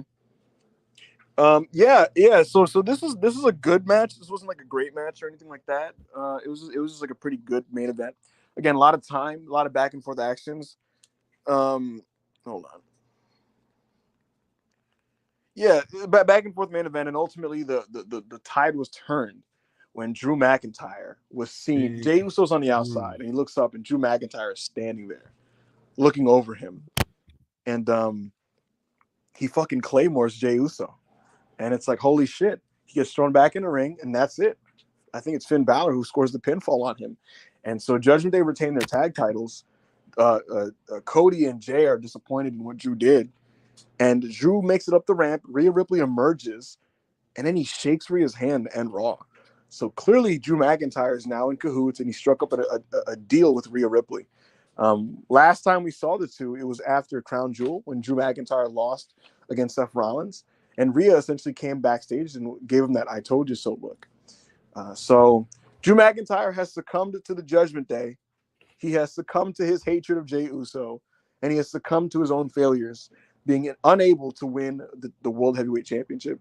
And so he has now turned heel and costed Jey Uso and Cody Rhodes the tag title. And if you look at it, it goes so well with the lore of Judgment Day, because if you remember, Rhea was losing, and then Rhea joined, and then after Rhea was losing, Rhea joined, and then Balor, because remember they lost Balor lost the trios match the night before he joined, and so he joined after he lost, and then Dominic joined after he lost. So it's just like the whole thing about Judgment Day is that the lore about Judgment Day that I enjoy is like, you're lost and you can't lose because you can't keep winning because it's just like you're lost, brother. Come join the pack. So I fuck with it. Yeah. So that was deal with that. We have to talk about what happened after the show. Do we? Yes, I have the clip ready. Okay. All right. Friends, right? Well, spoiler alert, Jey Uso and I have friends too.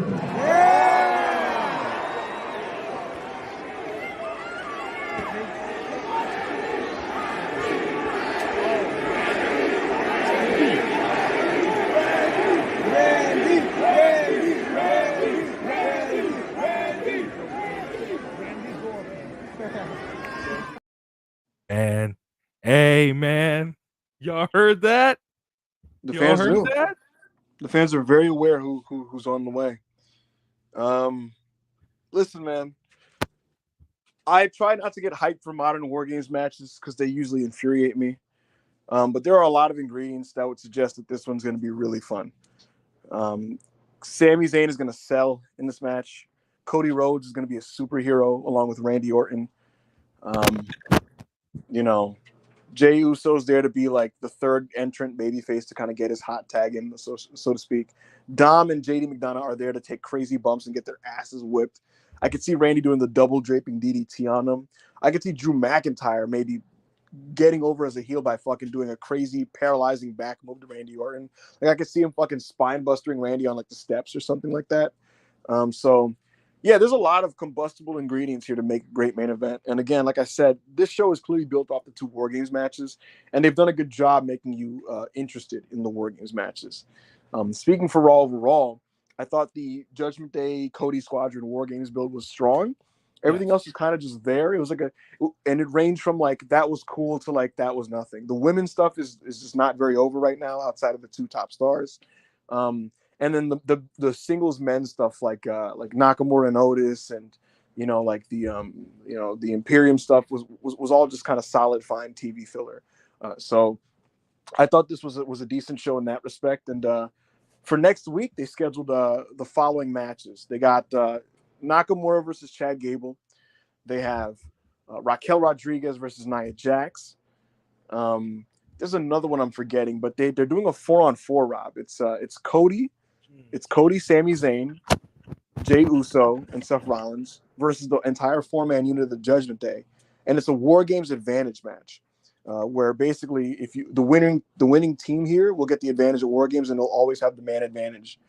So you would hope the heels win here because War Games matches don't make sense when the babyfaces have the advantage. And it's almost your way of being able to get. What's up? Honestly, if we're shelving the whole idea of the Survivor Series tag team elimination match, the War Games advantage match should be the elimination match. That should be the advantage. Yeah, I was gonna say this will be your way to get that Survivor Series vibe. I agree. I would like it to be an elimination tag, to be honest. So yes, like go home with Raw, go home with SmackDown. The women should do the elimination match on the go home 4-on-4 or 5-on-5, however you want to do it. And then on Raw, no. don't just copy the template. I think for SmackDown, you pick one on each team, and I would have Kyrie main event SmackDown in a singles match that she wins to get the advantage. So like we do Kyrie versus whoever the fuck. Kyrie versus Bianca or Kyrie versus Charlotte. She gets a big singles win on one of them. If you want to cheat, you fucking cheat. Who cares? And in both matches, the heels get the advantage so that you get the right dynamic. Yes. And come to pay-per-view, I would have the Damage Control team open the show winning their war game. So the heels win that one. And in the main event, Team Cody and the Babyfaces beat the Judgment Day. Please do not make that match a ladder match. The SmackDown match, by the way. Please do not make that a ladder match. We don't like they used to do it on NXT when they would do advantage matches and it would be a ladder match. Yes. Please don't make it a ladder match because we don't need somebody getting injured 6 days before they have to go in. Just give me some good, again, like for Raw, give me good traditional Survivor Series action, you know? Yes. So that's kind of the deal with that. And that was the Raw review. And before we sign off, I think we got to check to see if we have any remaining super chats. Guys, get your last super chats in because we're going to read these and get out of here. Rob, throw up the ones we have available. Yes. Brainbuster with $1.99. Now starting my cash wheeler for the CC campaign. What is the CC? I forgot. Continental Classic? Is it the AEW one? I haven't seen. I think it should be Dax. But if Dax is like his body is cooked, then yeah, you can put cash in there. Thanks for the super chat, Brainbuster. I have no name. I have disposed of it. $1.99. Watch the Unforgiven 06 Hell in a Cell tag. It was a bloodbath. Yo, that match is crazy. He's referring to the DX versus Vince and Shane McMahon match. That was pretty insane. Hey man, that was cool. That show is a good beat pay-per-view. I'm not a big fan of that era of not a big fan of the Ruthless Aggression era of brand exclusive pay-per-views because a lot of them were just kind of like okay at best.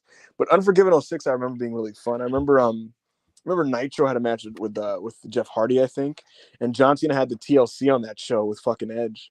They did a Hell in a Cell and a TLC in the same show. I think brand exclusive pay-per-views can be a good thing if you do them correctly and put people over correctly. Mm-hmm. Like the fucking shit they were doing in 2017 at Battleground, like that shit sucks. Where you're doing like Sami Zayn and Mike Bennett in a match that nobody gives a fuck about, and you got fucking they were glorified weekend prison match. They were glorified weekend specials of the TV show, with maybe 1 to 2 matches that deserved to even be a pay-per-view match. They never felt important ever. And like a lot of them, there's very few that I would call great. Like off the top of my head, Vengeance 2003 SmackDown's show, which was main evented by Brock, Angle, and Big Show, was great. Vengeance 05, which had the Hell in a Cell of Batista and Triple H and Kurt Angle versus Shawn Michaels. That's a great show. But a lot of them are just like even when they're not bad, they're just like fine. And so What's up? Now, like what I did in my like universe was like I stole Halloween Havoc from NXT, made that SmackDown. They need to make that a main roster pay-per-view. Yeah, like you can do matches like that. Like I would love to see a big fucking important tag match between Imperium and DIY that doesn't have time constraints because it's on the TV. You know? Right. Like that's what I will say. Like I feel like if Raw had a brand exclusive show, it'd be pretty good considering the roster. Like you could actually start getting like DIY and Gable and Gunther on all these shows, and you would think in theory that would be like a really really good event. But in general, I prefer just less pay-per-views overall. So like it eliminates the need for brand exclusive ones. Thank you for the super chat.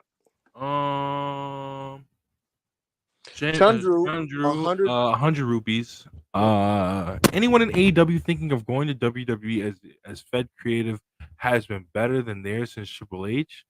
Would you ask us that? Thinking we could just which AEW guys would you like to move? Starks comes to mind. Ricky Starks is so I'll just answer with like the actual reality. People say that a lot about Ricky, but I'm pretty sure he's under contract for at least another year. Yes, there are people in AEW that absolutely are looking over the other side of the pond and seeing what their potential options are there. It just is the reality. That's always going to be the reality in wrestling. Whereas there's people in WWE that are looking at are these guys going to re-up me for more money than what I have now? And if they don't, then I'm going to see what's going on with Tony and if he'll pay me. It's just how the wrestling business is. Some of these WWE guys are looking to get paid, and some of these AEW guys are looking for maybe a change of scenery to see if it changes their opportunities. So that's kind of the deal there. Who would I like to see move? I don't care, but like, Flea come home. Who? Keith. Yeah, I actually think Keith could benefit from a scenery change. I think Hunter would do well with Andrade. Buddy Matthews and I don't think largely speaking House of Black is working out, to be honest with you. So I wouldn't be opposed to maybe getting those, what's it called, the Buddy and Malachi switched over. Yeah, like the guys that want to go there, like just let them. I think they should just make the switch. But besides that, I mean, it is what it is. So we'll see. So Berserk said Mox come home. Absolutely not. Absolutely no, not. Hell no. Absolutely not. Yes. Will Chisholm, whose idea was it to put Zoe Stark with Trish? It's a good question. I don't know. I do not know. Will Chisholm, another one, $5. Triple H got to work overtime to get the women's division over after Vince killed it. Yep. Yeah, I mean, look, he's trying to feature people that like are literally like starting from scratch in front of the main roster. Like these are not people that like were just featured and over and set, so like you got to work from scratch, and that's working from scratch on the main roster is very difficult. Like very few people can like get over off rip like that. Dragon Lee has because he's spectacular, but not all these people are spectacular. Some of these people are just kind of all right and have potential. And when you're working with somebody that's all right and has potential, it's up to you to kind of just book them as best as you can and present them in a way where maybe they get over. So that's kind of the deal with that. The way I do it is I just give a lot of these guys like month trials. You can't get over after like a month or two, then I don't know what to tell you, brother. I think they should do that on NXT, to be honest with you. I think some of these young guys that get an opportunity over there, I think they should be on like these like fucking 5-month deals or something. Like Brian. Bro, look at the Garzas. Exactly. But like I'll put it to you this way, dude. Like no disrespect to BPJ, but it's not clicking. And that's one of those ones where I would have buyer's remorse if I signed him to a long-term deal. Like I that's a guy you would wish he was on a 5-monther, and then you kind of tell him like, hey man, it's just kind of not working. Maybe we call you back in a year or so. But that's kind of where I stand with that. I'd take him off TV completely and just do something different. But that's me. Comic Critical, $5. I'd love an Alpha Academy exhibition match with Gabe and Otis at Mania. Wait, Alpha. Oh, you said with them facing each other. Oh, okay. Have them empty the clip at each other, but keep them both as baby faces.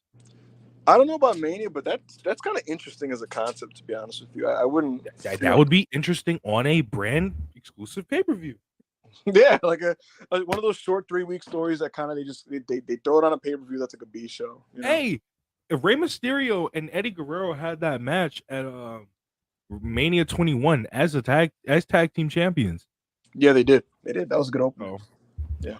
Thank you for the super chat, Tommy. Shottown Spurs, $2. Death taxes and Bianca going over damage control. Yeah, I think Bianca's been beating her a lot, man. Yeah, I think Bianca's definitely gonna pin Bayley, and then on SmackDown they're gonna execute her. So that's what I think is gonna happen. Hey, Fightful, now they're starting to get the NXT rundowns. That's hilarious. Oh shit! Just send it to us. Just don't read it. Why do you care? I'm not gonna read it. Who cares? It's NXT. I'm just saying. Yo. Fucking 30. Who they cared enough to give us 37 million. So I don't know what to tell you. I forgot. Yeah. Trust the process. $4.99. Where do you? It's a good question. It's a great question. Ibu, where do you rank Miz in your top lucha wrestlers tier list in North America? Marginally above Gravity at Deeply Unfortunate. That's so crazy. So it would go like Gravity, then Miz, then Dralistico. Yo, fucking Gravity is not that bad, bro. I got Mike Miz. I got Miz to go over gravity. Oh shit. Thank you, Trust the Process for the super chat. That Pitbull, $5. Woof woof. The people can't get enough of the blue eyes white Cody. Oh, what the fuck? That is crazy. Ow. Fuck it. Anyway, next super chat. Sorry. Hurt myself. Big Hero Chris, $2. Yeets. Yo. Yo, the funniest dynamic. I love Jimmy Uso, bro. The funniest dynamic in wrestling, right? And not in wrestling, on SmackDown right now, is Jimmy Uso saying yeet and Roman calling him and telling him stop saying that bullshit. Right. Thank you for the super chat. Hush, $1.99. Odds on Cody doing his off the cage moonsault. 100%. There is a 95% chance Cody's moonsaulting 100%. off the cage. But they're gonna have people catch him so he doesn't break his ankle this time like he did with Wardlow. He should, like a real nigga. He should do it off the cage, not to a crowd of people. He should do it to a man to a table. Dude, the last time he did one off the cage, he broke his ankle. Love the game. Now, what's gonna happen? He'll do it into a crowd. Seth is gonna do a frog splash off the cage to a guy to a table. Is probably what's gonna happen. Let me think of what else is probably gonna happen on this. Randy's gonna do the RKO spam. Yeah, it'll be that type of deal. Cody's gonna do the moonsault. Yo, when that buzzer sounds, I want them to break the cage and fight on the outside. They can't, brother. That means the match is over. Since when? Brother. When has that been the rule? What do you mean? If they leave the cage, then that means it's over.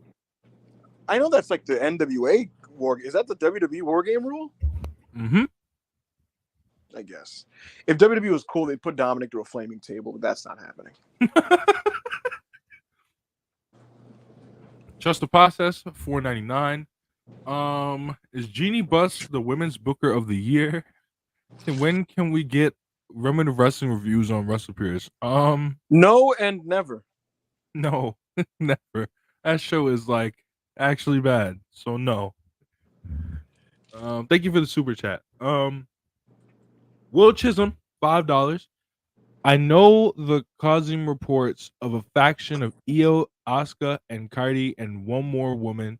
Is Dakota Kai the fourth member, or will it be another woman? No, Dakota probably is the fourth, right? You think so? I don't know. All I know is that Bayley's gonna get smoked. I don't think this will be called damage control long term, and we'll see who the fourth woman is. We'll see if it's Dakota. I think they keep Dakota because in the video they put out after SmackDown, they were cool with Dakota, but when Bayley walked in the room, you could feel the energy just be like, yo, you ever had that feeling when a nigga just walks in the room and you like, yo, what are you doing here?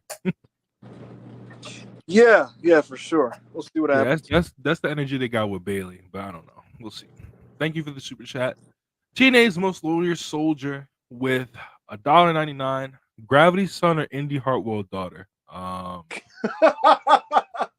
Gravity's son, because at least like maybe someday they'll be a good luchador. At least Gravity can do some things, you know. Right. Are we almost done here, Rob? Indy Hartwell's a nice lady. Yes, there's one more super chat.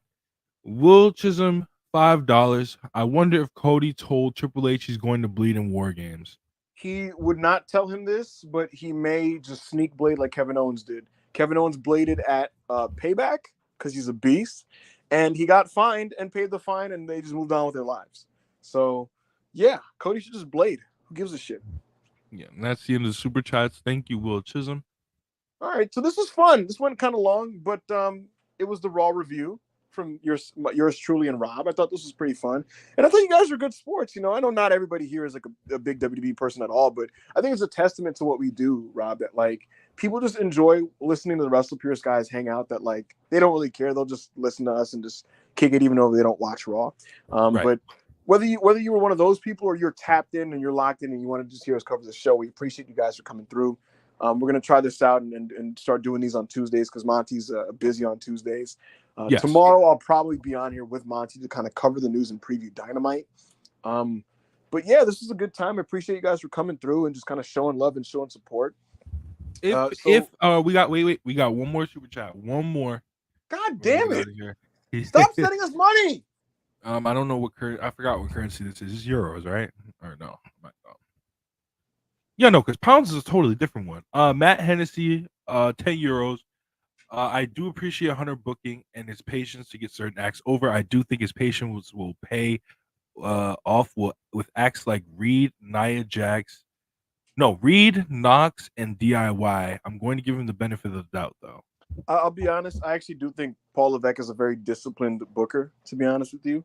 It doesn't lead to the most explosive and dynamic thing every week, but it does feel like a very measured approach to kind of managing things. And when you map it out long term, we see how it's kind of helped, like with this Judgment Day Cody feud, and how that seemed like just an endless, aimless thing in September. But it was because the end game was Survivor Series. The Drew McIntyre stuff, the end game was a heel turn. The Jey Uso stuff, the end game was to kind of move the pieces around. What the fuck? Oh, I tweeted that. Yeah. Yeah, but if they cover NXT, and you know, I'll probably pull up. I don't know. We'll see. I'll try. Anyways, this was really fun. Again, we appreciate you guys. Again, I really appreciate that. Regardless of where you are in the fan spectrum, you guys just kind of came out and hung out with us, and I do appreciate that. So, for Rob and myself, this was the Wrestle Purist Raw review, and hopefully the first of many. And yes. We will catch you guys next time. Y'all, end the video. Y'all like AEW?